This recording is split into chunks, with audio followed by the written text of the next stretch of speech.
Alright भाई लोगों, जितने भी भाई लोग हैं जो कि सीरीज के सारे वीडियोस देख चुके हैं, उन सभी से एक रिक्वेस्ट है, भले ही कुछ भी हो जाए भाई लोगों, इस वाले वीडियो को जरूर से एकदम आखिरी तक पूरा देखना। मैं ऐसा इसलिए कह रहा हूँ क्योंकि भाई इस वीडियो के अंदर मैंने कुछ फील किया है और वो कुछ ज्यादा ही है, मतलब हद ही पार हो गई। इसी के साथ दोस्तों वीडियो को शुरू करते हैं। पिछले पार्ट में अपन लोगों ने देखा कल के दिन आर्ट डंजन में जाने वाला है, इसी कारण से आज के दिन टेसिया आर्ट के घर में आ जाती है। इस वाले वीडियो के बिल्कुल ही स्टार्टिंग में अपन देखते हैं मिस्टर विंसेंट काफी ज्यादा पी कर टल्ली हो रखे होते हैं। लिलिया कहती है, अगर मेरे घर आने पर आप हमेशा ही इतना ज्यादा पिएंगे तो मैं घर आना ही बंद कर दूंगी। क्या आपको कोई अंदाजा है कि मुझे कितनी शर्म आई जब आपने वो कहानियां सुनाई। मिसेस हेस्टी कहती है, हनी ऐसा मत कहो, अगर तुम घर आना बंद कर दोगी तो तुम्हारे फादर रोते ही रहेंगे। लिलिया कहती है, वैसे प्रेसिडेंट अब कहाँ पर है।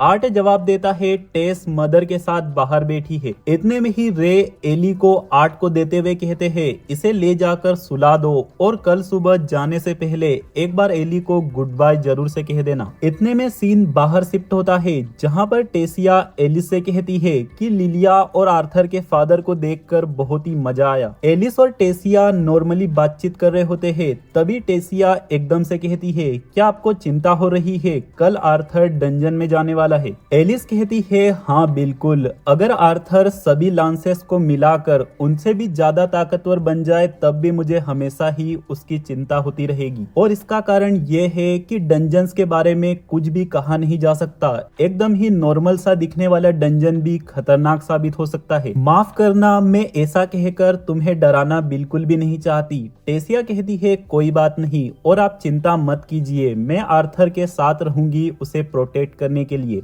एलिस कहती है, ये तो बहुत ही अच्छी बात है, लेकिन मैं चाहती हूँ तुम ऐसा ना करो क्योंकि तुम भी तुम्हारे पेरेंट्स के लिए कीमती हो। अगर तुम्हें कुछ भी हो जाएगा तो उनके लिए अच्छा नहीं होगा। वैसे भी मैं आर्थर को जानती हूँ, वो अपना ध्यान खुद से रख सकता है। वैसे इन बातों को छोड़ो छाड़ो, मुझे तो ठंड लग रही है, क्या तुम भी अंदर आना चाहती हो। टेसिया कहती है, मैं थोड़ी देर और यहाँ पर रुकना चाहती हूँ और आप लोगों ने जो कुछ भी किया उसके लिए धन्यवाद। ऐसा सुनकर एलिस यहाँ से चली जाती है। इधर की साइड अपन देखते हैं आर्ट एली को सुला रहा होता है, लेकिन इतने में ही एली की नींद खुल जाती है और एली आर्ट से कहानी सुनाने के लिए कहती है। आर्ट एली को बताने लग जाता है कि आखिर वो प्रोफेसर किस तरीके से बना और उसने किस तरीके से प्रिंसेस कैथलीन को बचाया। ऐसा सुनकर एली कहती है, तुमने एक और प्रिंसेस को बचाया। आर्ट कहता है, तुम तो ऐसे कह रही हो जैसे कि मैं जानबूझकर प्रिंसेस को ढूंढता हूँ उन लोगों की मदद करने के लिए। चलो छोड़ो, आगे बढ़ते हैं। जैसे मैंने प्रिंसेस कैथलीन को बचाया, मैंने प्रोफेसर गीस्ट को चैलेंज कर दिया मेरे साथ डुअल करने के लिए। एली चिढ़ाते हुए कहती है, हाँ, ताकि तुम प्रिंसेस को इम्प्रेस कर सको, है ना। आर्ट एली की नाक खींचते हुए कहता है, नहीं ऐसा कुछ नहीं है। इसी के साथ अगले सीन में अपन देखते हैं आर्ट के स्टोरी सुनाते सुनाते सुबह हो जाती है और आर्ट भी यहीं पर सो जाता है। अगले सीन में अपन देखते हैं आर्ट और टेसिया प्रोफेसर ग्लोरी के पास पहुंच जाते हैं और यहाँ पर और भी बहुत सारे बच्चे होते हैं जो कि सेकेंड ईयर के हैं। आर्ट सिल्वी को यहाँ पर छोड़ देता है ताकि सिल्वी शिकार करके अपने आप को और भी ज्यादा ताकतवर बना सके। आर्ट अपने मन में कहता है, मुझे तो विश्वास ही नहीं होता, प्रोफेसर ने मुझे इसके साथ ग्रुप में डाल दिया है। तभी अपन यहाँ पर ल्यूकस को मौजूद देखते हैं जो कि बाकी बच्चों से कहता है, ऐसे डंजन्स मेरे लिए बहुत ही आसान है क्योंकि आफ्टर ऑल मैं एक ए क्लास एडवेंचरर जो हूँ। ऐसा सुनकर बहुत सारे बच्चे ल्यूकस से इम्प्रेस हो जाते हैं, लेकिन इतने में ही भाई साहब आर्ट कहता है, मैंने सुना है तुम्हारा लाइसेंस वापस छीन लिया गया है। ऐसा बोलकर आर्ट ल्यूकस की पोपट कर देता है। ल्यूकस गुस्से में आर्ट के पास जाता है और कहता है, क्या तुम्हें मेरी पॉपुलैरिटी से जलन हो रही है। आर्ट कहता है, मैंने क्या किया, मैंने तो सिर्फ सच कहा है। ऐसा सुनकर ल्यूकस को गुस्सा आ जाता है और आर्ट के ऊपर हमला करने वाला होता है, लेकिन इतने में ही बीच में क्लीव आ जाता है। बस बहुत हो गया है, जल्दी से अपन लोगों को लीडर डिसाइड करना है। ल्यूकस कहता है, इसमें डिसाइड करने जैसी क्या बात है, ऑफ कोर्स लीडर मैं हूँ, मेरे अलावा और कौन हो सकता है। ऐसा सुनते ही ये तीनों बंदे फटाक से वोट करते हैं और टेसिया को लीडर बना देते हैं। ये बंदा कहता है, अगर तुम लीडर रहोगी तो ऐसे में अपन अपनी टीम का नाम रखेंगे the queen and her knights. और इसी के साथ दोस्तों इन लोगों का डंजन मिशन शुरू हो जाता है और सभी के सभी लोग डंजन के अंदर चले जाते हैं। ग्लोरी कहती है सभी बच्चे ध्यान रखना, हर वक्त अपने आप को माना से प्रोटेक्ट रखना। आर्ट अपने मन में कहता है अगर मैं माना का इस्तेमाल नहीं भी कर रहा हूँ तो भी इसके बावजूद में सिल्विया की विल के कारण मेरी बॉडी पे कोई भी अफेक्ट नहीं पड़ रहा है इस डंजन का। इतने में टेसिया कहती है मुझे पता है कि ये एक डंजन है लेकिन इसके बावजूद भी ये कितना ज्यादा खूबसूरत है। ग्लोरी कहती है हाँ ये एक डी क्लास डंजन है जिसका नाम है विडोज क्रिप्ट। अपन इस डंजन के 2 ही फ्लोर्स पर घूमने वाले हैं जहाँ पर अपना सामना स्नर्लर से हो सकता है। ये लड़की धीरे से कहती है मैंने पढ़ा है स्नर्लर्स ताकतवर नहीं होते लेकिन फिर भी उन्हें मारना आसान नहीं होता क्योंकि उनकी चमड़ी बहुत ही मोटी होती है। कर्टिस कहता है ये सिर्फ फर्स्ट फ्लोर है लेकिन फिर भी अपना सामना स्नर्लर से हो जाना चाहिए था। क्लेयर कहती है हाँ ये डंजन बच्चों के लिए रिजर्व था, इसी कारण से यहाँ पर अपने से पहले भी कोई नहीं आया है। आगे बढ़ते हुए ग्लोरी अपने मन में कहती है अभी तक तो हमारा सामना स्नर्लर से हो जाना चाहिए था, आखिरकार वो लोग कहाँ छुपे बैठे हैं। एक बच्चा अपना हाथ उठाकर कहता है प्रोफेसर क्या होगा अगर अपन को 2 फ्लोर्स में कोई भी माना बिस्ट नहीं मिला तो क्या अपन आगे जाएंगे। ग्लोरी कहती है बिल्कुल भी नहीं, अगर अपन को पहले 2 लेवल्स में कोई भी माना बिस्ट नहीं मिला तो ऐसे में अपन को एडवेंचरर गिल्ड को रिपोर्ट करना होगा। जैसे ये सभी लोग थोड़ा और आगे बढ़ते हैं भाई साहब प्रोफेसर ग्लोरी यहाँ पर देखती है एक ही जगह पर बहुत सारे स्नर्लर्स इकट्ठा। ग्लोरी चिल्लाकर कहती है सभी बच्चे पीछे रहना और जैसे ये स्नर्लर ग्लोरी पे हमला करते हैं ग्लोरी कई सारे स्नर्लर्स को काट के रख देती है। ये स्नर्लर्स नॉर्मली जितने ताकतवर होते हैं उतने ही है लेकिन आखिर ये झुंड में क्यों आ रहे हैं, इन्हें ऐसा बिहेव नहीं करना चाहिए। ऐसा कहते हुए ग्लोरी पीछे आ जाती है बच्चों के पास और कहती है इन माना बीस्ट का बिहेवियर अलग है, इसी कारण से सेफ्टी को ध्यान में रखते हुए अपन लोगों को इस मिशन को कैंसिल करना होगा। इतने में ही अपन देखते हैं भाई साहब ये ल्यूकस ग्लोरी के ऊपर हमला कर देता है उसे वार्निंग देने के लिए और कहता है अजी कद्दू की सेफ्टी क्या आप हमें यहाँ पर इसलिए लाई ताकि जब मजा आने लगे आप हम लोगों को वापस लेके चली जाओ। ल्यूकस के पीछे बाकी बच्चे भी कहते हैं हाँ ये एक डी रैंक डंजन है और अपन इन माना बिस्ट को संभाल सकते हैं, इसीलिए यहाँ से जाने की कोई जरूरत नहीं है। ग्लोरी बहुत ही ज्यादा हेजिटेट हो रही होती है और अपने मन में कहती है लांस डंजन्स के ऊपर इन्वेस्टिगेशन कर रहे हैं, इसी कारण से बच्चों को ज्यादा मौके भी नहीं मिलने वाले डंजन्स के अंदर कुछ सीखने के लिए। यही सब सोचते हुए न चाहते हुए भी ग्लोरी को बच्चों की बात माननी पड़ती है। ग्लोरी सभी बच्चों को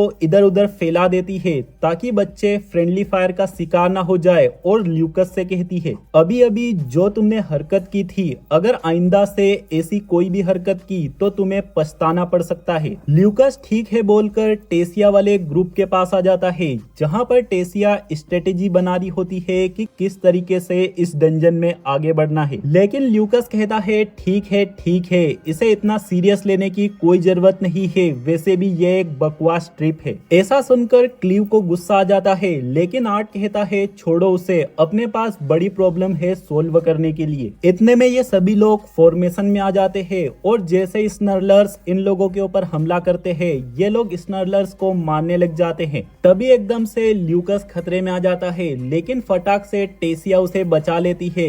ये सब देखते हुए ग्लोरी अपने मन में कहती है बच्चे अच्छा कर रहे हैं ट्रेनिंग के कारण से, लेकिन अभी भी एक प्रॉब्लम है, बच्चों को आदत नहीं है लंबी लड़ाई लड़ने की और ये स्नर्लर्स खत्म होने का नाम ही नहीं ले रहे हैं। ग्लोरी चिल्लाकर कहती है सभी बच्चों सुनो, तुरंत वापस पीछे आ जाओ। जैसे सभी बच्चे पीछे की साइड पर भाग रहे होते हैं अपन देखते हैं इस गोल्डन बालों वाले बंदे को स्नर्लर्स दबोच लेते हैं। ये देखते हुए आर्ट तुरंत इस बंदे से कहता है कि अच्छे से जमीन को पकड़ लो और इन स्नर्लर्स के ऊपर एक पावरफुल हमला करता है। आर्ट के इस अटैक का नाम होता है बर्स्ट ब्लेड जो कि आर्ट ने आज पहली बार इस्तेमाल किया है। यह अटैक काफी ज्यादा कमाल का होता है जिस कारण से सारे स्नर्लर्स इस बंदे के ऊपर से एक बार में हट जाते हैं, लेकिन इस चक्कर में आर्ट के हाथ में क्रैक आ जाता है। यह बंदा आर्ट से कहता है थैंक्स, लेकिन तभी इतने में ही भाई साहब अपन देखते हैं यहाँ पर 2 उड़ने वाले स्नर्लर्स आ जाते हैं जो कि बाकियों से ज्यादा ताकतवर लग रहे हैं। ये स्नर्लर स्नरलर्स बहुत जोर से चिल्लाते हैं। ये देखते हुए ग्लोरी अपने मन में कहती है, डैम इट, क्वीन स्नरलर्स इस फ्लोर पे क्या कर रहे हैं। इतने में ये दोनों ग्लोरी के ऊपर हमला कर देते हैं। ग्लोरी फटाक से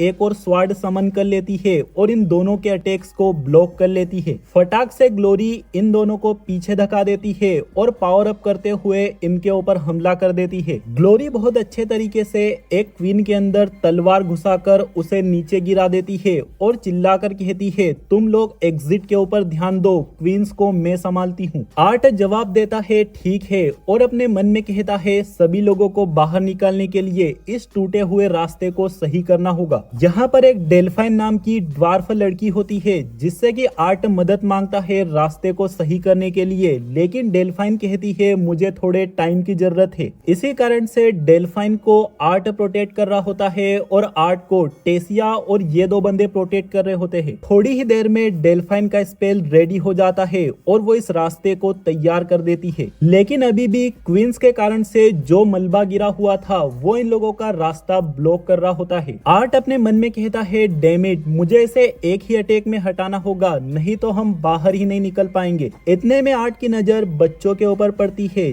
जिन्हें की सांस लेने में प्रॉब्लम आ रही है और इसका कारण है बच्चे फायर स्पेल्स का इस्तेमाल कुछ ज्यादा ही कर रहे हैं। आर्ट बच्चों को मना कर देता है कि फायर स्पेल्स का इस्तेमाल ना करें क्योंकि ऑक्सीजन की कमी हो रही है। डेल्फाइन, अपन लोगों को एक पावरफुल स्पेल की जरूरत है जिससे कि अपन रास्ते को एक बार में ही साफ कर सके। इतने में ही आर्ट को सिल्वी की आवाज सुनाई देती है जो कि कहती है, पापा क्या आप ठीक तो हो। इसी कारण से आर्ट को कर्टिस की याद आ जाती है कि कर्टिस भी तो बीस्ट व्हील का इस्तेमाल कर सकता है। फटाक से आर्ट कर्टिस को अपने पास बुला लेता है। तभी कर्टिस कहता है, मेरे अटैक से बात तो बन जाएगी लेकिन ग्रोडर यहाँ पर नहीं है, इसी कारण से मेरे पास माना की कमी है। आर्ट कहता है, तुरंत घूम जाओ और कोई भी सवाल मत पूछना। ऐसा कहते हुए आर्ट अपने चारों एलिमेंट की पावर का इस्तेमाल करता है कर्टिस के माना को बढ़ाने के लिए। आर्ट अपने मन में कहता है, मैंने इस टेक्निक को पूरी तरीके से मास्टर नहीं किया है क्योंकि मैंने इसका इस्तेमाल कुछ ही बार किया है। आज के दिन मैंने लापरवाही करके बहुत ही बड़ी गलती की है, यह सोचकर कि मैं इस डंजन को संभाल सकता हूँ। अब मुझे जल्द ही बिना टाइम गवाए व्हाइट कोर तक पहुँचना होगा। ऐसा कहते हुए आर्ट फोकस करता है और अपन देखते हैं कर्टिस अपनी फर्स्ट स्टेज में पहुंच जाता है। इसी के साथ फटाक से कर्टिस अपना एक पावरफुल स्पेल इस्तेमाल करता है जिससे कि वो एक बार में ही इस मलबे को साफ कर देता है। इधर ग्लोरी इन क्वीन से लड़ते हुए अपना बेस्ट दे रही होती है और डेविएंट मैजिक का भी इस्तेमाल कर रही होती है, लेकिन फिर भी ये क्वींस ज्यादा पावरफुल है जिस कारण से ये ग्लोरी को पीछे पुश कर रहे होते हैं। इतने में ही आर्ट की नजर टेसिया के ऊपर पड़ती है और भाई साहब अपन देखते हैं टेसिया के कोर में दोबारा से पेन शुरू हो चुका है। आर्ट टेसिया को संभालते हुए यहाँ से बाहर ले जाने लगता है और अपने मन में कहता है, ये तो एक प्रॉब्लम की बात है। क्वीन स्नरलर सिर्फ बी क्लास माना बीस्ट होते हैं और प्रोफेसर ग्लोरी ए क्लास एडवेंचरर है। इसके बावजूद भी प्रोफेसर को दिक्कत आ रही है इनसे लड़ने में। यहाँ पर कुछ ना कुछ तो गड़बड़ है और भाई साहब आर्ट के इतना सोचते ही प्रोफेसर ग्लोरी और आर्ट अपने सामने देखते हैं एक बहुत ही खतरनाक माना बीस्ट को। यह माना बीस्ट बहुत तेजी से ग्लोरी के ऊपर हमला कर देता है। ग्लोरी अपने आप को बहुत मुश्किल से बचाती है। तुरंत ये माना बीस्ट बच्चों की साइड पर चला जाता है उनके ऊपर हमला करने के लिए, लेकिन प्रोफेसर ग्लोरी पीछे से हमला कर देती है एक स्पेल की मदद से। सारे बच्चे यहाँ से भाग रहे होते हैं और निकल रहे होते हैं। ये देखकर आर्ट अपने मन में कहता है, प्रोफेसर ग्लोरी उसे अकेले नहीं संभाल सकती। कर्टिस और क्लेयर कहते हैं, आर्ट जल्दी चलो यहाँ से, लेकिन अपन देखते हैं भाई आर्ट तैयार हो जाता है इस माना बीस्ट से लड़ने के लिए। कर्टिस आर्ट का हाथ पकड़ लेता है और कहता है, मुझे पता है तुम डुअल एलिमेंटल हो, लेकिन फिर भी तुम इस माना बीस्ट को नहीं संभाल सकते, इसीलिए चलो यहाँ से। लेकिन इतने में ही आर्ट फायर मैजिक का इस्तेमाल करता है और कर्टिस के हाथ को हटा देता है। ये देखकर क्लेयर और कर्टिस हैरान हो जाते हैं। आर्ट बहुत ही सीरियस होकर कहता है, मैंने कहा जाओ यहाँ से, और अपन ग्लोरी को देखते हैं जो कि बहुत ही ज्यादा स्ट्रगल कर रही होती है। मैं ये जानती हूँ माना बीस्ट एक दूसरे को खाते हैं ताकत के लिए, लेकिन इतना ज्यादा इवॉल्व माना बीस्ट आज से पहले मैंने कभी भी नहीं देखा है। इतने में ही पीछे से आर्ट आ जाता है जो कि इस माना बीस्ट को फ्लेम्स की मदद से पावरफुल पंच बजा देता है। ग्लोरी कहती कहती है आर्थर, मैंने कहा था सभी लोगों को यहाँ से निकलने के लिए। आर्ट कहता है मुझे लगता है ये बात प्रोफेसर्स के ऊपर लागू नहीं होती। मैंने देखा कि आपका कोई भी अटैक काम में नहीं आ रहा है। ग्लोरी स्माइल करते हुए कहती है क्या तुम मेरा मजाक उड़ा रहे हो? आर्ट कहता है नहीं, मैं तो बस खुद को आजमाना चाहता हूँ। ये सुनकर ग्लोरी कहती है ठीक है फिर तैयार हो जाओ। ये माना बीस्ट डंजन के बाहर अपना पीछा नहीं कर पाएगा, इसीलिए अपन को इसे कमजोर करना है ताकि अपन यहाँ से बाहर निकल सके। आर्ट कहता है ठीक है, मुझे सिर्फ 10 सेकेंड की जरूरत है। ऐसा सुनकर ग्लोरी इस माना बीस्ट को अकेले ही संभालने लग जाती है। आर्ट अपना एक अटैक रेडी करने लग जाता है और ग्लोरी अपने मन में कहती है कितनी हैरानी की बात है, आर्ट 3 एलिमेंट्स को इस्तेमाल कर सकता है। आर्ट का अटैक रेडी हो चुका होता है और आर्ट वही वाला अटैक इस्तेमाल करता है, बर्स्ट ब्लेड, जो कि काफी ज्यादा पावरफुल होता है। आर्ट का ये अटैक सक्सेसफुली इस माना बीस्ट के ऊपर लग जाता है, लेकिन इस चक्कर में आर्ट का हाथ ही डिसलोकेट हो जाता है। इस मौके को देखते हुए तुरंत ग्लोरी आर्ट को लेकर यहाँ से भागने लग जाती है, लेकिन तभी अपन देखते हैं आर्ट की ब्लेड वहीं पर छूट जाती है। आर्ट और ग्लोरी जैसे यहाँ से निकलने वाले होते हैं, अपन देखते हैं ये माना बीस्ट दोबारा से आ जाता है और आर्ट के पैर में अपना नाखून घुसा देता है। ये देखकर ये दोनों बहुत ही हैरान हो जाते हैं, लेकिन इतने में ही ये माना बीस्ट वही के वही एक पावरफुल ब्लास्ट कर देता है, जिस कारण से आर्ट ग्लोरी से अलग हो जाता है और बहुत ही नीचे गिरने लग जाता है। आर्ट कहता है डैम इट, मेरे पास माना बहुत ही कम बचा हुआ है।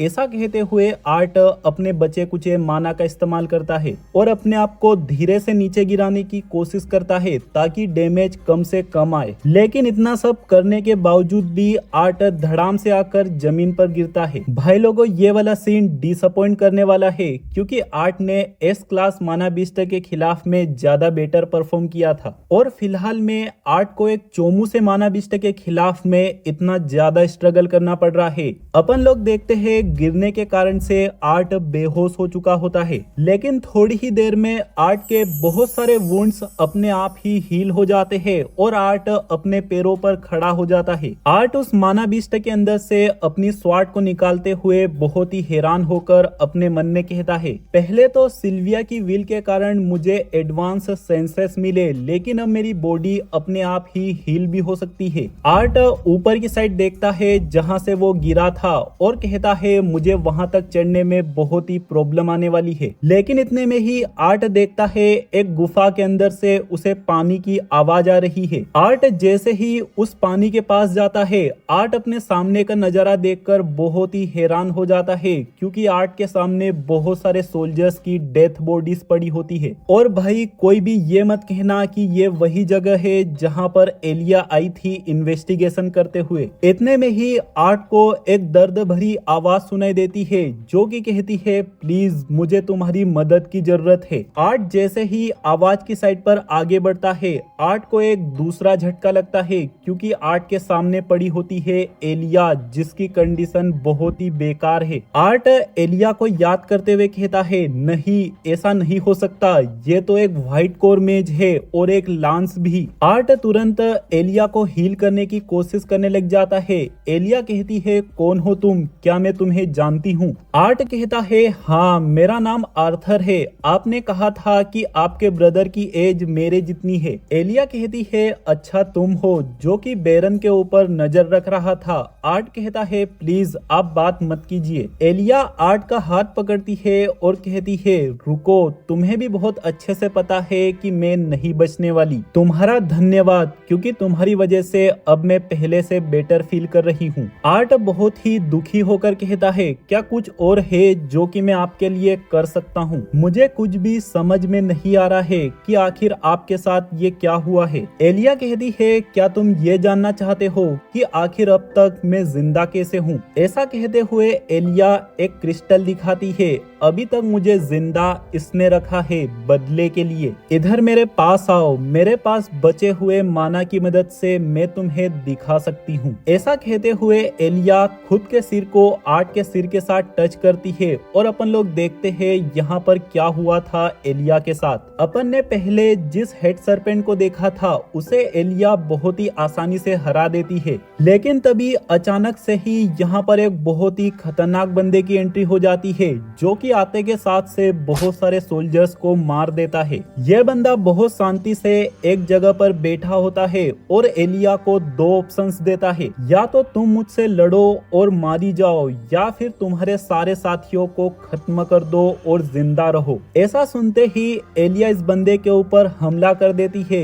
ये बंदा कहता है तुम्हें क्या लगता है तुम्हारे इस एफर्ट से कुछ भी बदलने वाला है? जो वॉर है वो बहुत ही जल्द शुरू होने वाली है। ऐसा कहते हुए अगले ही सेकंड में ये बंदा सभी सोल्जर्स को खत्म कर देता है और तेजी से एलिया पर भी हमला कर देता है। एलिया जैसे तैसे बचते हुए इस बंदे के ऊपर हमला कर देती है, जिस कारण से इसका एक सिंग डैमेज हो जाता है। यह बंदा कहता है कितनी दुख की बात है, मैं तो तुम्हें आसान मौत देने की सोच रहा था। ऐसा कहकर लिटरली ये बंदा एलिया का हाथ उखाड़ देता है और बहुत जोर से किक करके एलिया के अंदर एक स्पीयर घुसा देता है। तभी तुरंत ये बंदा एलिया के पास आ जाता है और उसके पैरों को पकड़ के कहता है तुम्हें इनकी भी जरूरत नहीं है। यह बंदा एलिया के दोनों पैरों को भी उखाड़ देता है और कहता है मैंने पढ़ा है जब तुम्हारा एक सेंस चला जाता है तुम्हारा दूसरा सेंस ताकतवर बन जाता है। ऐसा कहते हुए ये बंदा एलिया की आंखें भी फोड़ देता है। इसके बाद भी ये बंदा रुकता नहीं है। एलिया बहुत ही ज्यादा गिड़गिड़ा रही होती है, प्लीज छोड़ दो मुझे, तुरंत मुझे खत्म कर दो, लेकिन फिर भी सिर्फ एलिया की चीखें ही सुनाई देती है। यह नजारा इतना ज्यादा खतरनाक होता है, आर्ट अपने आप के ऊपर जरा भी कंट्रोल नहीं कर पाता और वो यहाँ पर उल्टी कर देता है। एलिया कहती है मुझे माफ कर दो, मुझे ये तुम्हें नहीं दिखाना चाहिए था, तुम बहुत ही छोटे हो। आर्ट अपने आप को संभालते हुए कहता है नहीं, तुमने जो कुछ भी किया सही किया, कम से कम अब मुझे पता है कि तुम असल में किस चीज से गुजरी हो। एकदम लास्ट मोमेंट पर एलिया फूट फूट कर रोने लग जाती है और कहती है आर्थर मैं मरना नहीं चाहती, मुझे बहुत ही डर लग रहा है। आर्ट रोते हुए एलिया को कस के गले लगा लेता है और कहता है चिंता मत करो, मैं तुम्हारे साथ हूँ। इसी मोमेंट पर अपन देखते हैं एलिया खत्म हो जाती है और उसकी एकदम लास्ट मोमेंट पर अपन लोग एलिया और उसके ब्रदर को साथ में देखते हैं। भाई लिटरली अब इस चैप्टर के ऊपर क्या ही बोल सकता हूँ, मतलब लिटरली आंसू निकल रहे हैं मेरे। क्या रिएक्शन दो इसके ऊपर। ब्रो जो डेथ एलिया को मिली है उस बंदे को मतलब कहीं गुना ज्यादा वाहियात मौत मिलनी चाहिए, तब जाके कहीं मेरे को अच्छा लगेगा। ठीक है दोस्तों, मिलते हैं अगले वीडियो में। वीडियो को लाइक जरूर से कर देना। Bye bye.